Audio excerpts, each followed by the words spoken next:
Good morning. My name is Cameron Hodgins. I am a consultant for Manatee Community Foundation, but for those of you who I don't know, I have a long time background in senior level nonprofit management. I was a senior vice president at Easter Seals, working in disability services for many years, and then became the CEO of the Glasser Schoenbaum Human Services Center, which is now the Caring Collective in Sarasota. Did that for a few years, and then I spent 2.5 years at Gulf Coast Community Foundation working in their community impact and community leadership department. And 2 years, well, next April, it'll be 2 years ago, that I started my consulting practice. And so I have a business called Impact in Action. When Veronica found out about that, she called me and said, come help us. So I work on a few projects with Manatee Community Foundation, and it's an honor and a joy and very much a comfortable place for me to be in. I appreciate your patience with this Manatee Connects and our last minute pivot. Something came up with the speakers, and so we had to well, the ball got tossed to me, and I said, I can do this. I can do this presentation about fundraising. So from my background, I do have a lot of experience and a lot of growing pains and stories, both positive and not so great, about things that work and things that don't. So it's my pleasure to present this to you today. Simone Peterson and Max Schmitz are on here from Manatee Community Foundation. I am in my home office and I only have one screen. I don't have like the NASA setup, which I wish I had. So when I share my slides, I can only see my slide deck. But please don't let that stop you from asking questions. Simone is going to be monitoring the questions, and I am very flexible and can and to stop my presentation and answer any questions you may have midstream. So there will also be a Q&A section at the end. We're here today till 10:30 if you need it. If you cannot stay that long, please just don't worry about it. Just jump off. I know we all have very busy, full lives, even in the summer. So very flexible here. I'm going to switch back and forth between sharing and unsharing because I have some questions I want to ask you, and I want to be able to see your hand raised or your smiling face, or in Mac's case, his post-run face. And so it's all good. I hope you know where the react button is on the band of the commands for Teams. You can raise your hand that way, or just on the screen, come back on screen. So are we ready? Got somebody else joining us right now. Okay, let's kick this off. Make sure I find the right screen. And view. Slideshow. There we go. Mike, can you see that? I can see you. You can see my screen. Okay, great. So we're going to call this presentation Right-Size Fundraising, Preventing Burnout Based on Capacity. So are you doing the right kind of fundraising for your organization, which I know is you want to do all things for all people, but we're going to talk about why that may not be the best approach. Okay, here's my two questions. And I want you to see these two questions, think about answering. I'm going to stop sharing so that I can see your response. So the first question is, which best describes your organization? Are you an emerging organization? Are you growing, or are you established by those year brackets? Okay. And the second one is, what's your biggest fundraising challenge? And if you have a bullet point on there that comes to mind before any of these, I want to hear that too. So common ones are not enough donors, small team, trying to do too many activities, board is checked out, you're overly dependent on grants, your organization or you are tired of going to events, and then you're not really paying attention to donor fatigue. So let me open it up here and stop sharing. How many of you are 1 to 5 years old? Yes to all, Bev. I appreciate the honesty. Right. How many of you are 1 to 5 years old? If you could show me by hand or put up a hand. Okay, 2, 3, 4, 5. Chianti, how many years have you been The organization I'm going to, I think they're in the 5 to 15 years. Okay, so they're older. How many of you are 5 to 10 or 6 to 10? 6 to 15. County, you are, so that's 1, 2, 3. Okay. And then everybody else is over 15. Great. Bev, I know you are. Chris, okay. Kristen, you are. Great. 3. Perfect. So the majority of us today are 0 to 5, and then 5 to 15 and 15 plus 3 and 3. So that's helpful. And then that second question about what's your biggest fundraising challenge? Can somebody say what you're really struggling with right now, or type it in the chat? I'm sorry, my cleaning person is out in my hallway here and I have the door shut, but the vacuum cleaner is kind of loud. Oh, there we go. Okay, can somebody say what their biggest kind of pain point is right now? Cameron, I can share. Thank you. So for us, just not sure what the right plan of attack is. Is it engaging more individual donors? How many grants a year is the right thing to go after? How to get more engaged with the different community foundations like Manatee Community Foundation? Just not sure what the plan of attack, the best recipe is. And share with everybody what organization you're with. The Dynasty Stars Foundation. That's so right. We are a special needs ballroom dance program, but we do so much more than that because we really help lift up special needs kids and adults in the community with activities and events and performances that really change their life. Good to see you here. We've had many a conversation, I know. Anybody else want to share something that you're just really like overwhelmed and this is a lot and where do I start? I think that's a very common sentiment. Okay, I see Jovan, growing and not enough staff, event fatigue, established, your board involvement, need more events and fundraisers. Okay, we're going to get to that. Sarah, I see you're typing something. Okay. Thank you for sharing. I'm going to share my screen again. Can I chime in? Oh, please. Yes. So I 100% agree with what Sarah said, but in terms of what I wrote, I think there is an event fatigue where I feel like we're trying to rely on events to fundraise. And sometimes, like the point of this workshop, sometimes it's not the right approach depending on your organization. And then another thing that wasn't one of the bullet points, I think there's sometimes too much board involvement to where there's a lot of opinions, sometimes a lot of my management, and it's like, okay, well, who do I listen to? Who do I not listen to? Because, I'm subject to the board in my role. So that can be a little bit confusing and overwhelming at times as well. Okay, I'm gonna circle back to that exact issue. Mike is saying donors, events have not yielded as much as I have invested in them for sure. And we're going to talk about that. I also want to tell you just a little plug here. Sarah Glendenning, who is the Chief Marketing Director of the Sarasota Education Foundation, is going to do a Manatee Connects for us in a couple weeks on events. And are they worth the lift? And so we're going to do a real deep dive in events in one of our sessions. Stay tuned for that. She's great at her experience and at what she knows and her honesty and what's worked and what hasn't. I'm going to touch on events today, but won't deep dive on it as much as Sarah's going to in a few weeks. So stay tuned for that. Okay, this is a little bit clunky, but we're going to get there. All right. Okay, so moving on to the next slide.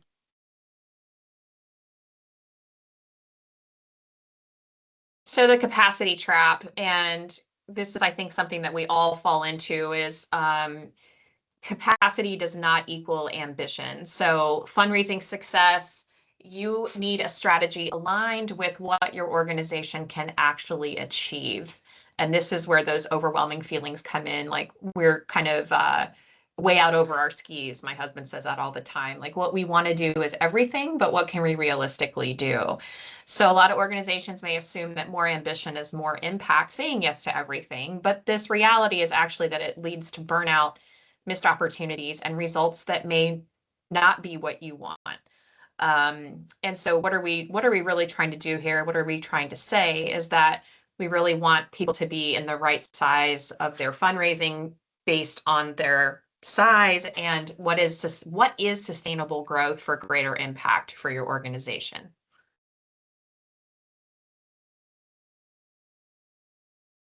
All right, and here are symptoms, which I think we can all relate to. Your staff is burnout, your board's frustrated, or Jovan, like you said, maybe they're too involved. Maybe that frustration looks like overreaching and micromanaging, which is frustrating for the staff. Your donors don't really know what you're doing or what your goals are. There's not enough return on the investment, Mike, to your point. You know, you're like spending more than the event's bringing in. Yes, that's an issue, and we don't want to do that. And then most importantly, your mission suffers because A, maybe you're not cranking out as much as you could because you're too busy planning an event, or B, what you're trying to do fundraising is not working and therefore the dollars aren't coming in to support your mission. So we don't want any of that.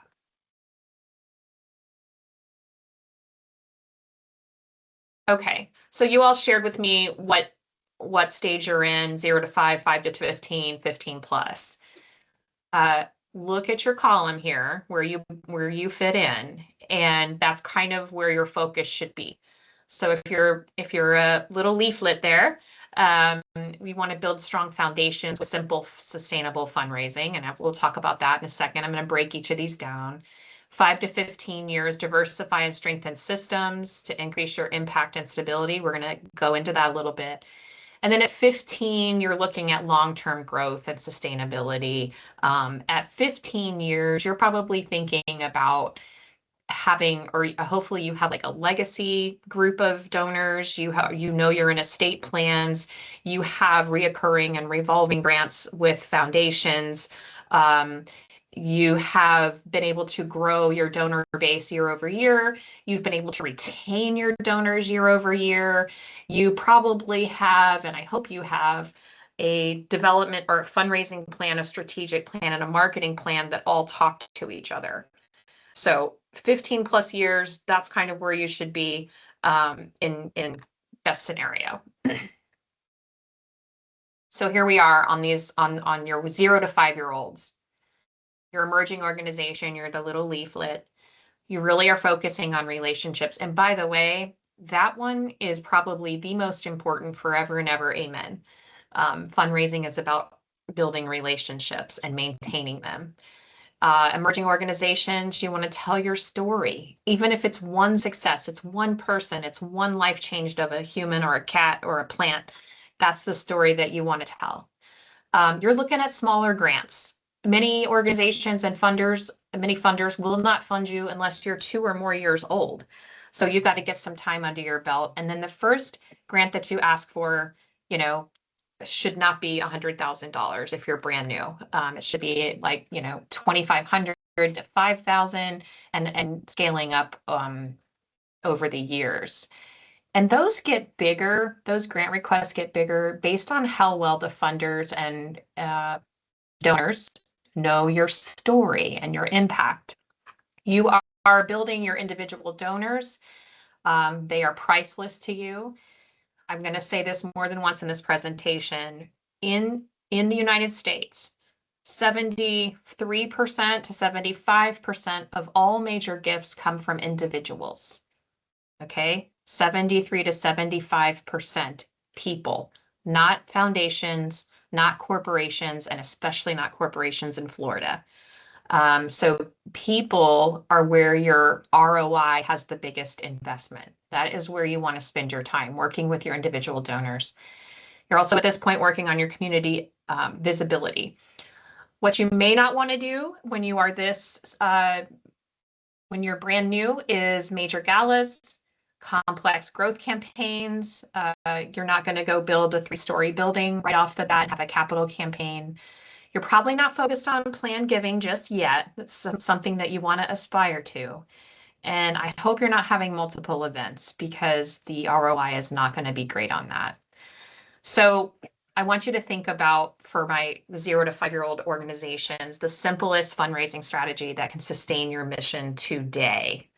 Is it one of those bullet points there up at the top left where you're telling your story better, you're talking to your donors more, you're working on your visibility? Samantha, I don't know if you have your hand up. I'm gonna jump over here. I did put my hand up. I think Yeah. a few others might have their hands up as well. Okay. I don't want to jump ahead of anybody.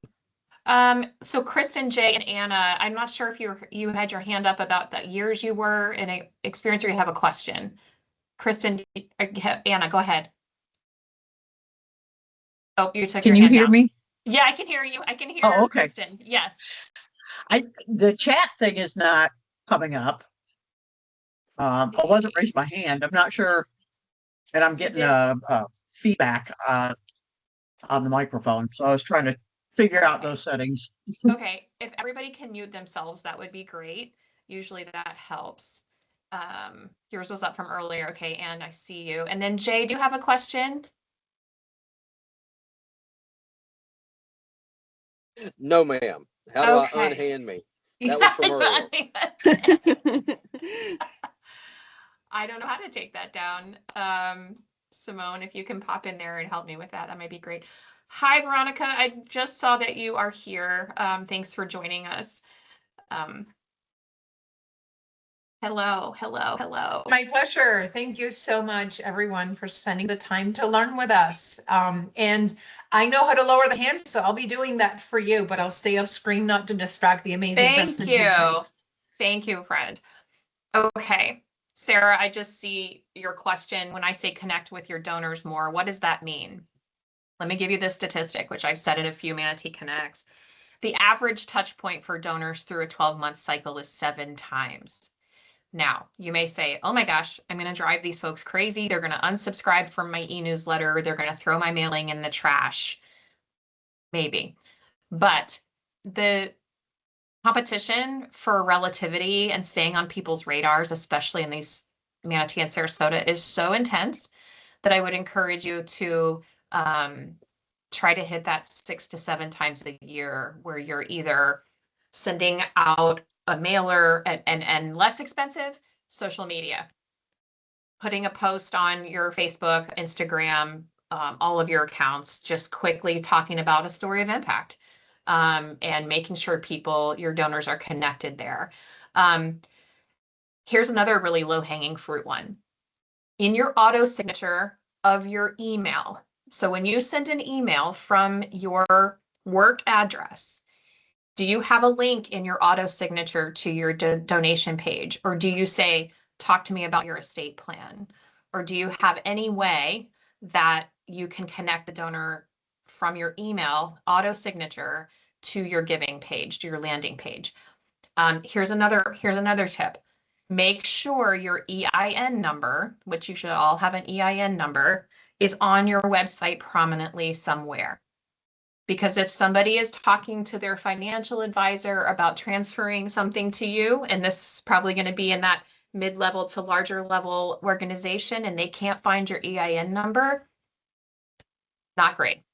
They may move on to somebody else, because you have to make a stock transfer or a transfer from a financial advisor. You have to have a nonprofit's EIN number on the paperwork. So those are really good little tips that are free for you to do. Okay. I am. Are you there? I'm sorry, somebody have a question? Yeah, sorry, Cameron. Thank you so much for hosting this first. Yeah. And so we're Suncoast Searchlight is a new organization. Part of our mission is to do community engagement and events. So you guys know, because you've hosted them, thank you so much, that we've had multiple community engagement events. And as development director, I'm leading those, and also our major gift fundraising and annual giving fundraising, and all of that kind of lane. And so when you say newer organizations should not be having events, I just want to clarify between, having like a big fundraising gala or, hosting a 5K and doing those, kind of like community engagement Yes. things. Is that something Yes. that we should be steering away from doing so many of? It's really about dollars. So like for a smaller organization, a lovely idea, and I used to call them donor parlors, is to bring 4 or 5 of your main donors together for a dinner with you, the ED, or one of your program participants, which I know, Samantha, you're a news organization, or an impact story to share, and have that small, intimate gathering where those donors get to know each other. You can talk to each other. And Sarah, no, it's unrealistic to expect you to meet 7 times a year with every single donor on your list. So I don't mean in person. I just mean that somehow your message is staying relevant to them, even in an e-newsletter or social media. It's not meeting every person. If you're smaller and you've got a core group of really solid donors, they love to know each other. They like to share why they support your organization. And, that's not a huge expense. You can have them in a donor's home. That's really lovely. If a donor will host a small group of other supporters in their home, maybe you pick up the catering bill. That's not a lot of money compared to, a 6-figure gala where who's going to come and who's going to fill the room. So start where you are. Food always brings people together. People used to ask me at Glasser, how do you support collaboration? And my answer was feed people. That's how I do it with donuts or whatever it is. If you don't want to do a dinner, do breakfast, right? And the food is a lot more affordable. So there are very much ways you can do this, and start small, and you'll be surprised at how the fires that are lit at that grow and create more momentum for you. Okay, I'm just looking at the messages here. Yes. Samantha, do you see Veronica's comment on the side? I do. Thank you. Yeah. And sorry, I didn't mean to interrupt you in the middle. Oh, no, it's all good. Okay. Are we ready to jump back into the slide deck? Here we go.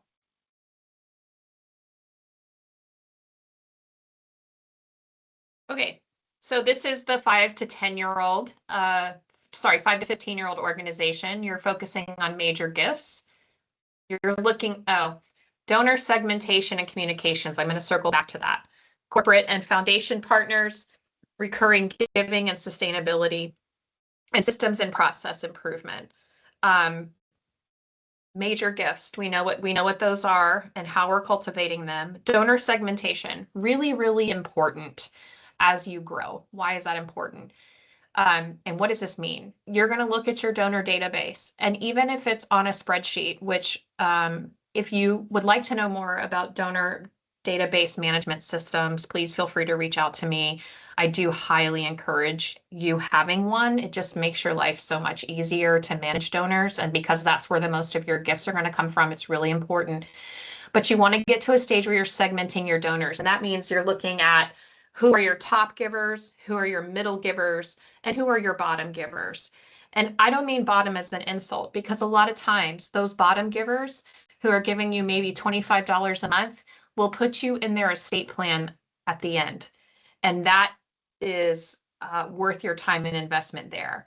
And I've seen that happen in real life over and over again. And maybe somebody who's a little bit older, who's giving you $50 a month and has been doing so for 10 years, and you don't really want to ask this person for more money, but all of a sudden, unfortunately, they pass along, and then you get a letter from a law firm saying that they left you in their will, and it's a much larger gift. So you do want to look at your donor segmentation. Those top tiers where you want to spend your time, and those are the folks that you want to ask for the larger gifts during their lifetime. But I'm not saying ignore the people at the bottom. They often are equally significant. But those top tier you want to know, and those are the ones you go to when you have, a major funding opportunity like a new initiative or a capital campaign. I mentioned corporate sponsorships not being great in Florida. True. Not throwing everybody under the bus, but most of you are probably familiar with our low tax rate for corporations. It's why companies move here. Florida has never had a reputation for having high-level corporate sponsorships. Other cities are different. I know Cincinnati has a lot of publicly traded company headquarters there. And so like Procter and Gamble and other large companies, and they're very philanthropic. We just don't have the same culture here for whatever reason. And it's because, and also because we're in a smaller community, we're not Tampa, Jacksonville, or Miami. You know, it's those are hard to come by. And even, you know, we all say, what about Publix? Well, they're kind of a tough nut to crack too, right? So if you've had success there, bravo. A lot of times corporations will sponsor a table at your event so they can bring their staff and maybe some stockholders, but I wouldn't spend a lot of your time wasted there. I will say the most success I've had with corporate partners are those who are vendors of my organization. So who am I using for IT support? Who am I buying the toilet paper from if it's not Amazon? Who has my insurance policy? You know, those kind of low-hanging fruit opportunities with corporations or for-profit businesses typically yielded the most results. So who are my natural partners? Recurring giving and sustainability. So if you have a good donor database, you're looking at primacy, recency, and frequency. Those are three. Hello. Those are three donor trends that you can look at. So who's given most frequently? So how many times a year does somebody give? Who's given recently? Like who's kind of new on the scene? And I need to talk to them about why they're suddenly interested. And what did they see about us that worked? And who are our first givers? So that's the primacy, frequency, and recency. Those people, those first supporters are really important in the legacy of your organization if they're still around.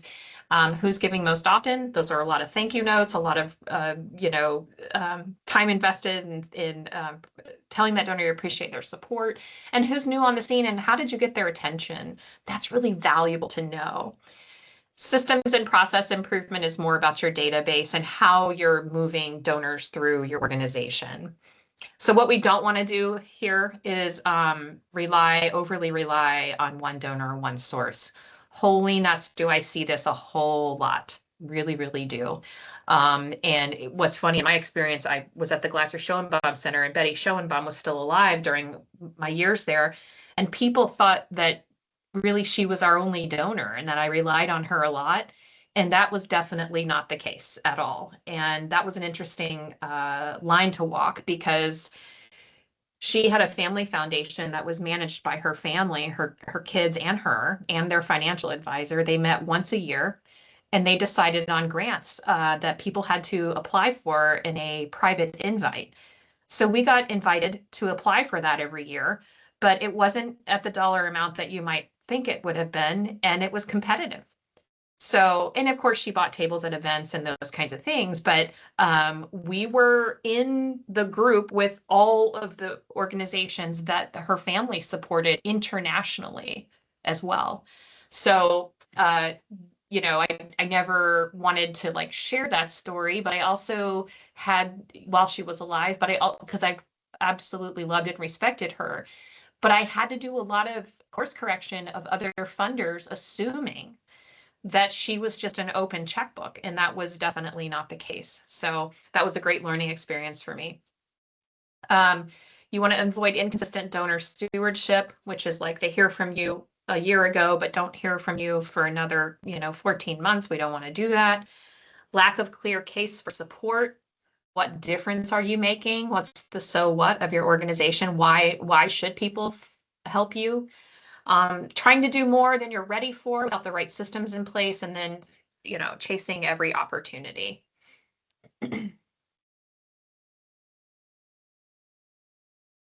Here's for my more seasoned organizations.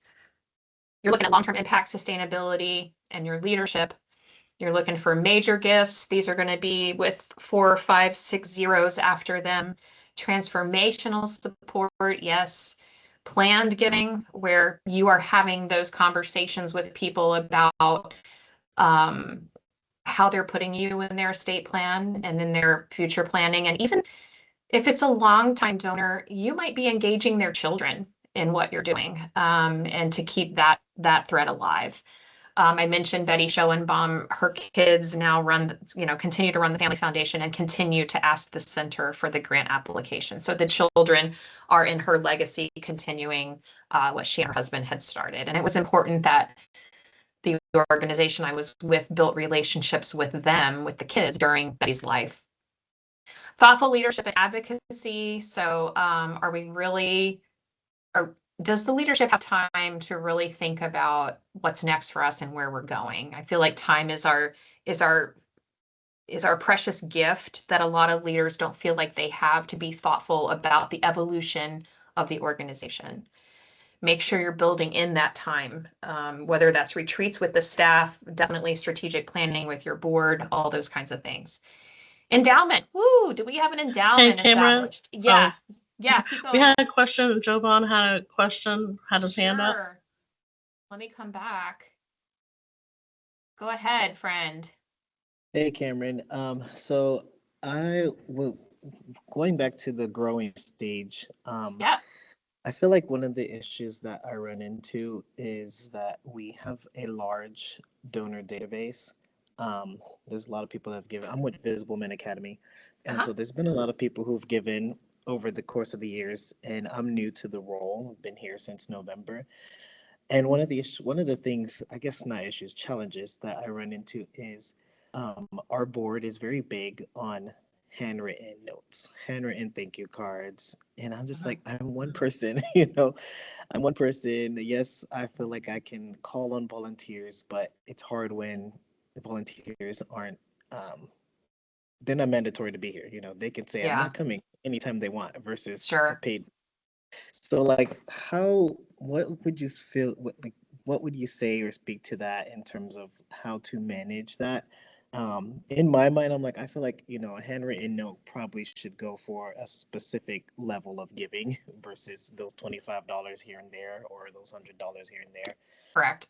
I'm just finding myself spending a lot of time during my week handwriting notes instead of being, meeting with donors or on the phone with donors, those type of things. Yep. And there's other things as well, but I don't know.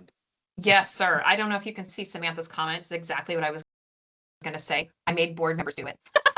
I would just tell the board, give them 3 to 5 people a piece and give them the stationery, because I'll tell you something else. If it comes from a volunteer, like a board member to a donor, that really speaks volumes. You are a paid staff person. So people say like, oh, he's paid to do this. But if it comes from a volunteer board member, it often has more impact. And you're right.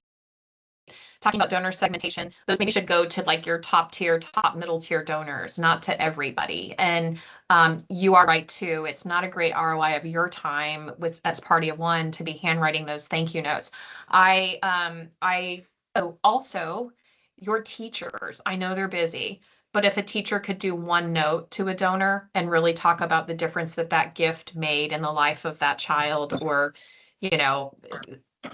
that's very powerful. And one note isn't terrible, right? I think you could hand that. So Samantha said, I used to give board members cards and stamps at board meetings and email them to write a thank you note. Yes. And after the giving challenge, I was very transparent with my board before the giving challenge and said, hey, you guys are going to help us write these thank you notes, because you had maybe 100 donors or maybe even more, right? And there was no way that I could handle all of that. I too did not have a development person. I was the CEO and the development person. So my board never, maybe they were like, oh, great. And I also checked in on them, like, hey, did you put those in the mail by Friday? Like, didn't make sure they were done.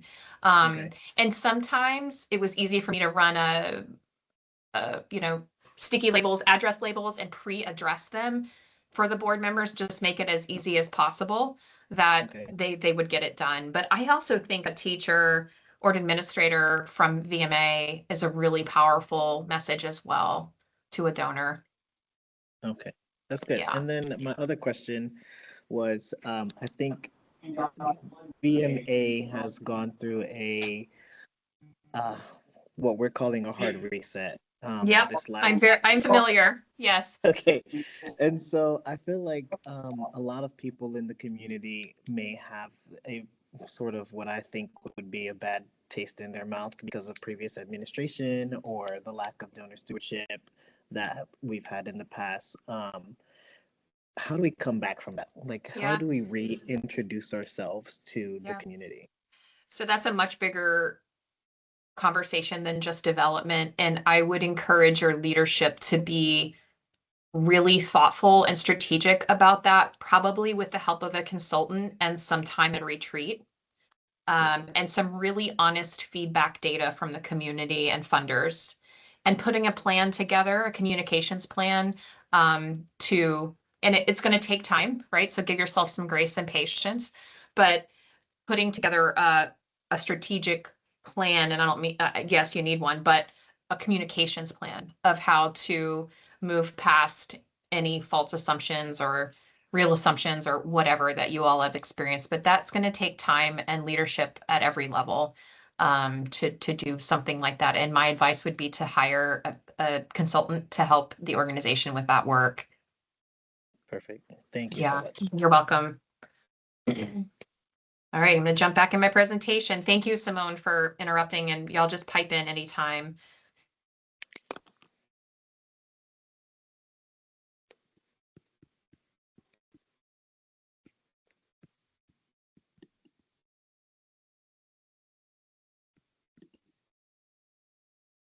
Okay, so here's just another summary of what we just went over. Where are you today? This is really a thought bubble summary here. Where are you today and where are you trying to go? And, also I do want you to remember what's in that little remember bubble is it's about growing with intention, right? It's not like, oh my gosh, we're here and we need to be here. Just start where you are, be where you are, and really think about what's the next right step for your organization based on where you are today. Here's a three-legged stool graphic that I like about a healthy funding framework. Remember at the beginning, I said don't over-rely on one donor, one funder, one foundation.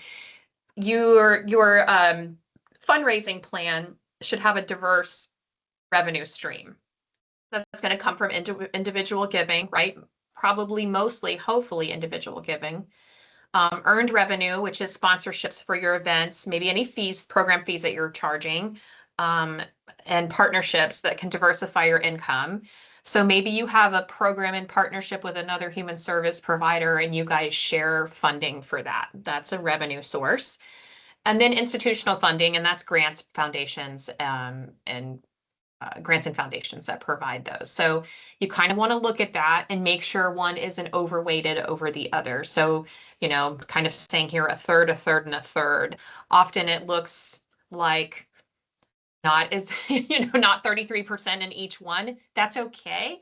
Just make sure there's not one that's like 80%, because gosh forbid that goes away overnight. And I've heard these horror stories, right?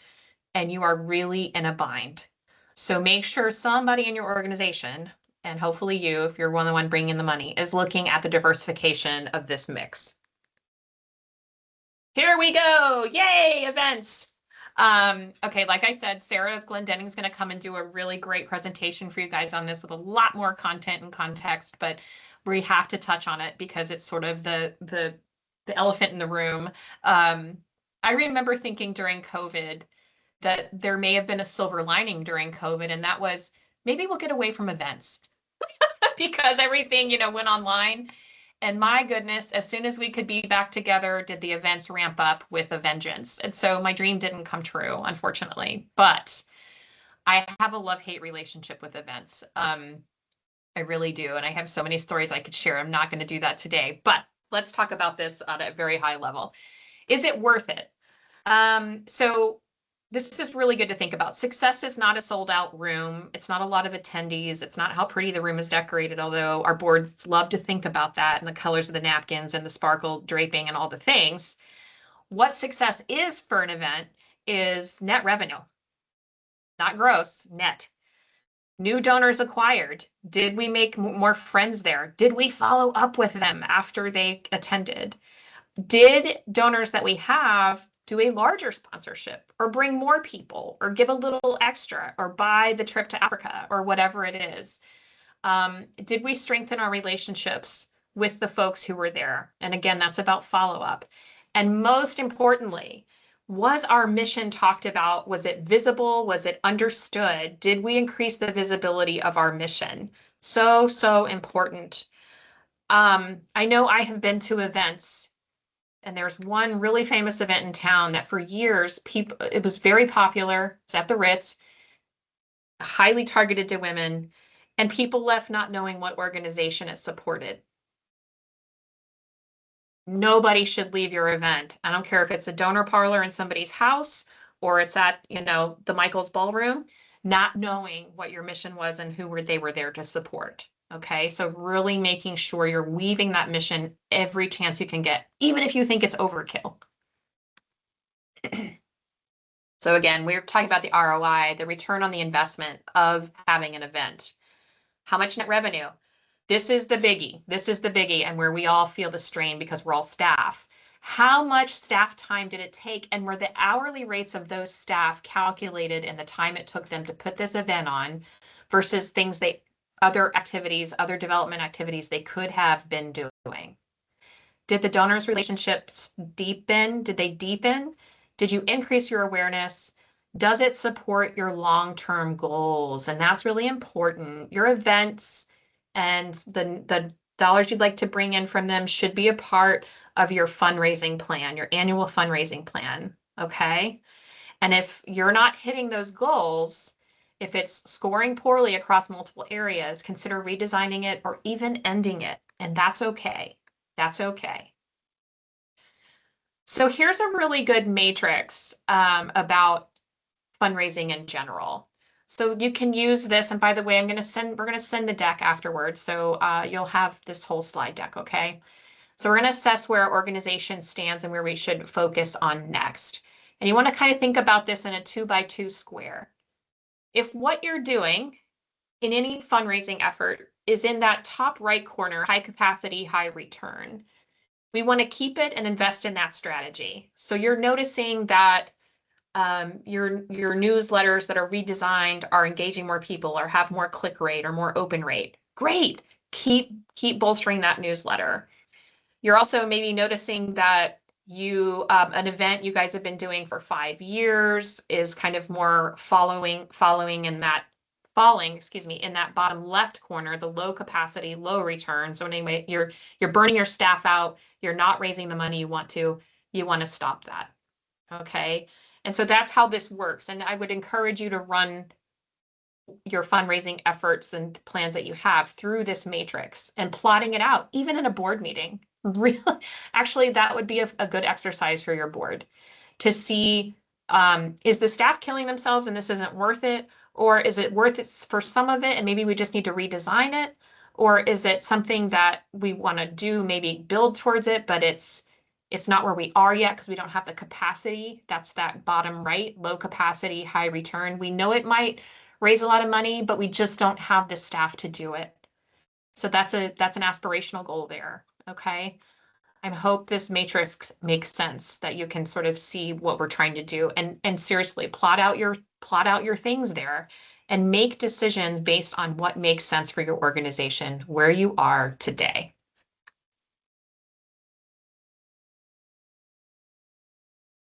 Okay, it's kind of what I was just saying. What should we continue? What can we improve upon? What should we just flat out stop doing, right? And maybe what should we consider that's new? What new activities should we start? And then running that new activity idea through that 2x2, aren't they called Punnett squares? I'm going back to my biology, my biology days, running it through that matrix and seeing, can we start this now? All right. I'm going to jump here and then jump back to the slide that you just saw. So next steps, small steps today for a big impact tomorrow. I would encourage you to pick 1 or 2 actions to move your fundraising forward. For Jovan, even if it's just like, I'm going to have my board members write thank you notes. Great. That counts as an action. That's a great one, and absolutely indicative of starting where you are, right? You know you don't have the capacity to do that. You know that they should be some of your biggest advocates and supporters, and you're going to know how important it is that donors hear from board members. That's really important, and it's more meaningful. Often tugs at the heartstrings even more. So set a goal for the next 90 days, one fundraising goal in the next 90 days. Got time to think about it. Take action, engage others. So if that's your CEO or you are the CEO, engage your team, and then track your progress. And y'all, this last one is so important. And I think us nonprofit folks are really bad at doing this, but celebrating our wins along the way. Yes, yes. We are often so focused on what's not working that I think we really need to be partying when something does. We deserve it. Absolutely. So even if it's a small success, I encourage you to celebrate that win